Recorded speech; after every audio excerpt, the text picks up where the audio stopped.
अस्सलाम वालेकुम। उम्मीद करता हूँ आप सब खैरियत से होंगे। एक गांव के अंदर एक चौधरी होता है जो उस गांव का एमपीए भी होता है। वो उस गांव के लिए बहुत ज़्यादा फलाही काम करता है, स्कूल बनाता है, रोड्स को बनाता है और लोगों की काफ़ी हेल्प आउट भी करता है। लेकिन फिर भी कुछ महीने के बाद कुछ लोग, गिने चुने लोग, उसके घर के बाहर आकर एक एहतजाज करते हैं और चौधरी को बुरा भला कहते हैं।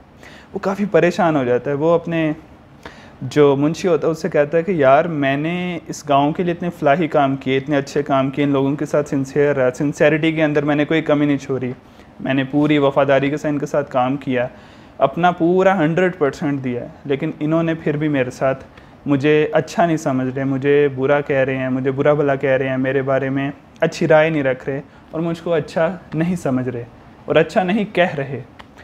तो मुंशी पूरी बात सुन के, उसका दर्द दिल सुन के सिर्फ़ एक जुमला कहता है। वो कहता है कि मुंशी साहब, चौधरी साहब, अगर आपको अच्छा बनना है और आप चाहते हैं आपको हर कोई अच्छा कहे, आप एक सिंपल सा काम करें, अपना नाम ही चौधरी अच्छा रख लें, तो सारे आपको अच्छा कहेंगे। इसके अलावा कोई हल नहीं है।